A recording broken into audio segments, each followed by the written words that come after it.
దేవుని బిడ్డలారా, ప్రభువును ఆరాధించడానికి చేరువచ్చిన మనము ఆరాధనకు సహాయకరముగా హెబ్రీ పత్రికలో 1వ అధ్యాయంలో మన ప్రభువు మనకి ప్రత్యక్షమవుతూ ఉన్నాడు. ఇది ఎప్పుడు చదివినా నన్ను ఎంతో ఉజ్జీవపరిచే గ్రంథము. అందులో అసలు ఈ గ్రంథం ఎందుకు రాయబడింది అంటే, హెబ్రీలకు రాసిన పత్రిక 8వ అధ్యాయము 1వ వచనంలో, మేము వివరించుచున్న సంగతులలోని సారాంశం ఏంటనగా, మనకు అట్టి ప్రధాన యాజకుడు ఒకడున్నాడు. ఆయన పరిశుద్ధాలయమునకు అనగా మనుష్యుడు కాక ప్రభువే స్థాపించిన నిజమైన గుడారమునకు పరిచారకుడై ఉండి పరలోకమందు మహామహుని సింహాసనమునకు కుడిపార్శ్వమున ఆసీనుడాయను. ఈ గ్రంథము ప్రభు అయిన యేసుక్రీస్తు ప్రధాన యాజకుడని వివరించే గ్రంథము. మనకి 4 సువార్తల్లో, మత్తయి సువార్త, మార్కు సువార్త, లూకా సువార్త, యోహాను సువార్తల్లో ప్రభు యొక్క జననము, ప్రభు యొక్క జీవితము, ప్రభు యొక్క మరణము, ప్రభు యొక్క పునరుద్ధానం మనకు కనబడుతూ ఉంటారు. అయితే మిగిలిన పత్రికల్లో కూడా పౌలు ఆ విషయాలే చెప్తాడు. ప్రభు మరణించాడు, ప్రభు జన్మించాడు, ప్రభు ఆరోహణమయ్యాడని చెప్తాడు. కానీ హెబ్రీ పత్రికలో మాత్రమే ఆయన ప్రధాన యాజకుడు అయ్యాడనే సత్యాన్ని మనకి ఈ హెబ్రీ గ్రంథకర్త వివరిస్తూ ఉన్నాడు. అయితే ఆ ప్రధాన యాజకుని గురించి చెప్పే ముందు 1వ అధ్యాయము ఇంట్రొడక్షన్లో ఆయన ఎంత గొప్ప దేవుడో ఒకసారి 1వ అధ్యాయము 1వ వచనంలో మనం చూస్తే, నానా విధములుగాను ప్రవక్తల ద్వారా మన పితరులతో మాట్లాడిన దేవుడు ఆయన గురించి చెప్తూ ఉన్నాడు. పాత నిబంధన గ్రంథంలో ఉన్న ప్రవక్తలందరూ ఈ ప్రభు గురించే చెప్తూ ఉన్నారు. పాత నిబంధనలో సమూయేలును మనం చూసుకుంటుంటే సమూయేలు అభిషక్తుని గురించి మాట్లాడతాడు. ఎందుకంటే సమూయేలు అతని ప్రాఫెసీ అంతా కూడా అనాయింటింగ్ కింగ్, రాజులను అభిషేకించడం అతని పని. ఆ తర్వాత మనకి యెషయా కనబడతాడు. యెషయా ఒక సర్వెంట్ గురించి ప్రవచనం చేస్తూ ఉంటాడు. 53వ అధ్యాయం యెషయా గ్రంథంలో మనకు అక్కడ ఒక సేవకుడు కనబడుతూ ఉంటాడు. ఆ ప్రవచనాలన్నీ కూడా నానా విధములుగా ప్రవక్తల ద్వారా మన పితరులతో మాట్లాడిన దేవుడు. అంటే ప్రభు గురించి వివరిస్తూ ఇంట్రడక్షన్ హెబ్రీ గ్రంథకర్త ఈ విధంగా ఇస్తున్నాడు. తర్వాత 2వ వచనానికి వస్తే, ఈ దినముల యందు, ఇప్పుడు ప్రభువుని ఇంట్రడ్యూస్ చేస్తున్నాడు. 1వ వచనమేమో ప్రవచనాలన్నీ ప్రవక్తలందరూ యేసు ప్రభు గురించి చెప్తున్నాడు అని చెప్పాడు.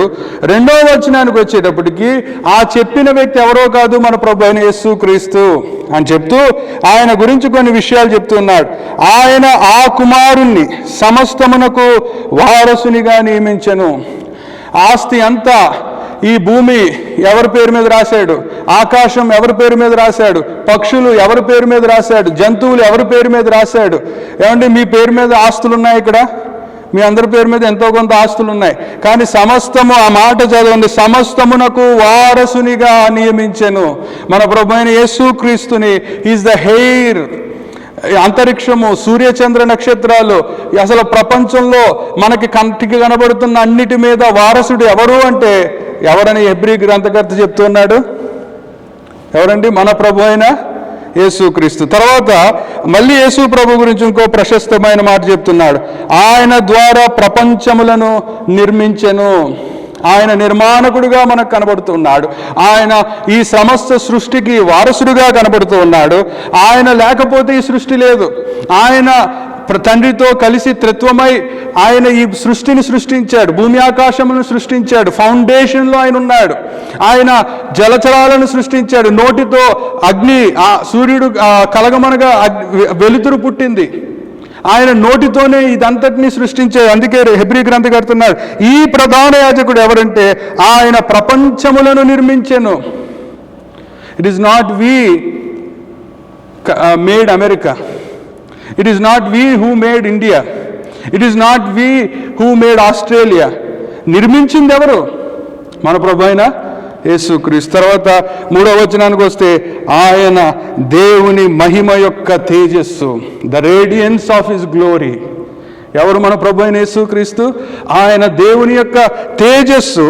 ఆ తర్వాత కంటిన్యూషన్, ఆయన తత్వము యొక్క మూర్తిమంతమునై ఉండి తన మహత్తు గల మాట చేత సమస్తమును నిర్వహించుచు. ఆయన ఒక నాయకుడు, సమస్తాన్ని నోటి మాట చేత నిర్వహించుచున్న దేవుడు.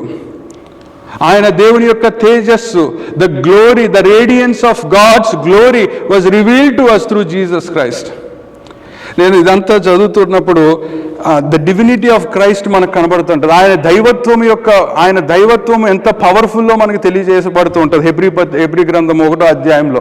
2వ అధ్యాయానికి వచ్చేటప్పటికి ఆ గ్రంథకర్త మనుషులతో ద హ్యుమానిటీ ఆఫ్ గాడ్ మనకు కనబడుతూ ఉంటుంది. అయితే ఈ అధ్యాయాన్ని చదువుతున్నప్పుడు నిన్న కూడా ఒక మీటింగ్లో ఈ భాగం మీద మాట్లాడుతున్నప్పుడు నా మనసులోకి వచ్చిన ఒక పాట ఏంటంటే, ఇంగ్లీష్ పాట ఉంటుంది, the love of God is greater far than pen or tongue could ever tell.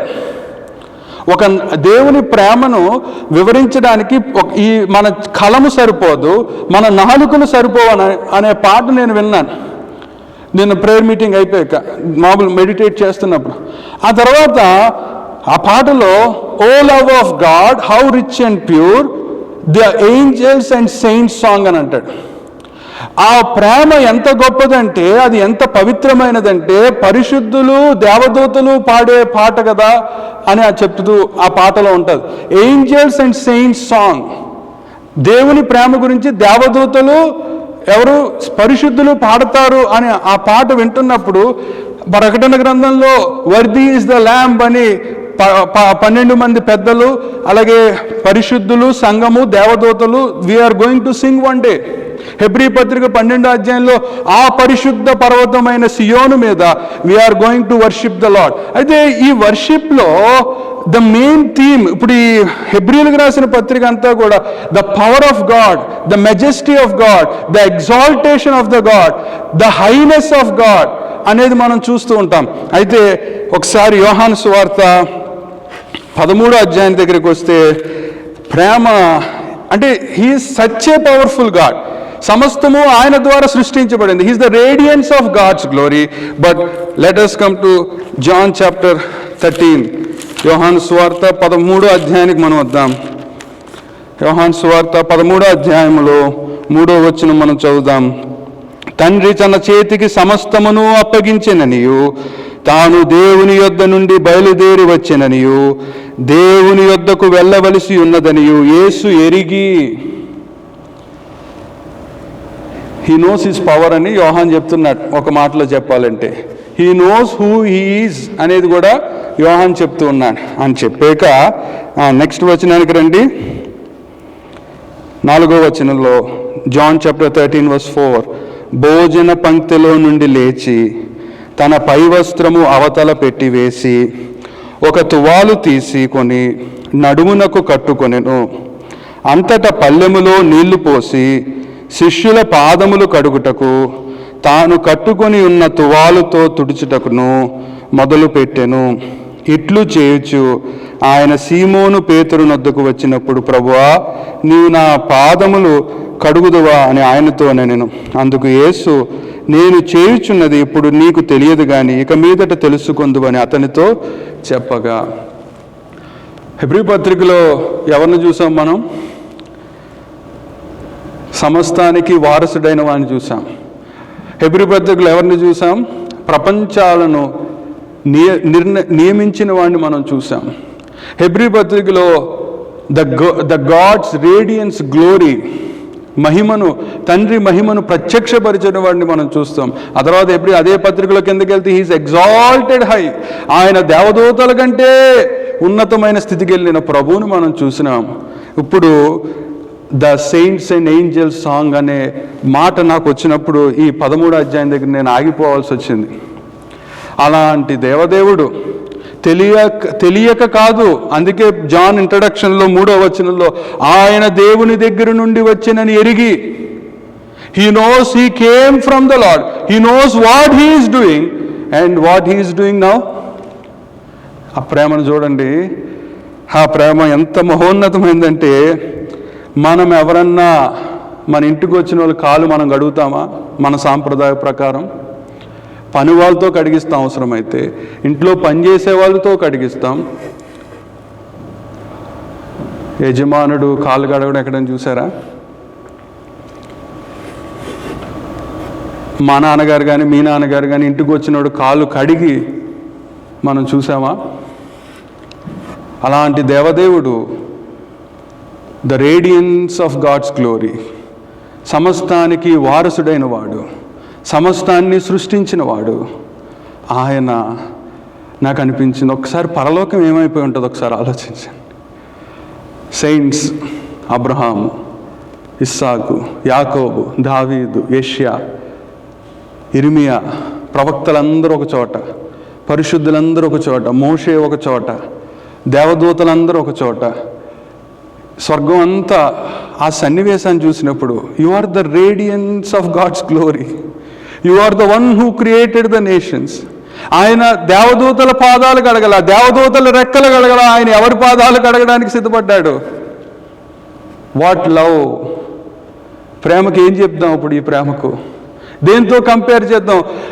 Abraham నాకు తెలిసి, ప్రభా నా సంతానం ఇది పనికి మాలిన వాడు, ఆయన కడగబోతుంది ఎవరి పాదం అంటే సీమోను పేతురు యొక్క పాదం. And this fellow is going to deny him the next day 3 times that I don't know Jesus, నాకు యేసు ఎవరో తెలియదన్న వాడి పాదాలు కడగడానికి ప్రభు ముందుకు వెళ్ళాడు. అందులో ఒకడు, నేను ఆయన గాయాలలో చేతులు పెడితేనే అన్న డౌటింగ్ థామస్, అలాంటోడు పాదాలు కడగడానికి ప్రభు ముందుకు వెళ్ళాడు. అక్కడ ఇంకోవాడు ఉన్నాడు, ఆయనను 30 వెండి నాణాలకు అమ్మబోతున్న వాడి పాదాలు కూడా కడగడానికి ముందుకెళ్ళాడు. ఈ ప్రేమను దేంతో మనం పోల్చగలం? With what we can compare this love? The saints and angels song. ఆయన the radiance of God's glory. ఆయన సమస్తాన్ని మాట చేత సృష్టించిన దేవుడు, సమస్తానికి వారసుడైన దేవుడు.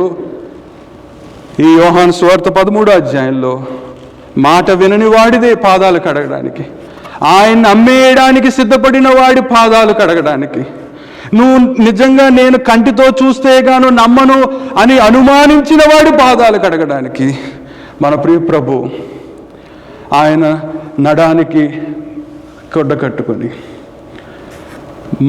ఆయనను తిరస్కరించేవాడి పాదాలు, ఆయనను అనుమానించేవాడి పాదాలు, ఆయనను అమ్మేవాడి పాదాలు కూడా కడగడానికి సిద్ధపడిన మన ప్రియ రక్షకుడు.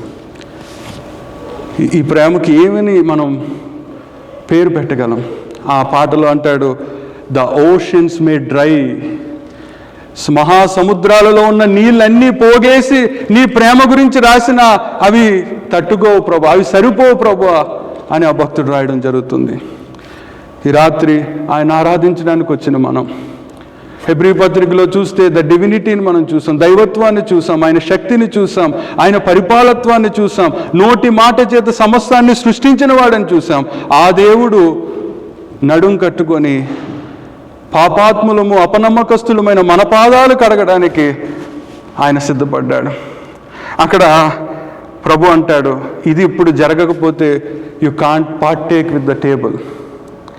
నేను ఇప్పుడు ఇది కడగకపోతే నువ్వు నాతో బల్లలో పాలు పొందలేవు అని ప్రభు చెప్తాడు.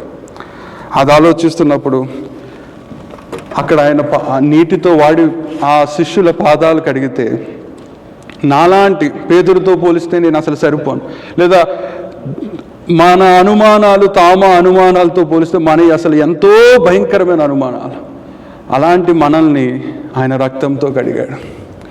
ఆయన రక్తముతో, ప్రశస్తమైన పరిశుద్ధమైన పవిత్రమైన రక్తంతో కడగబట్టి ఈరోజు మనం ఆయన బల్ల దగ్గరికి సమీపించగలుగుతున్నాం.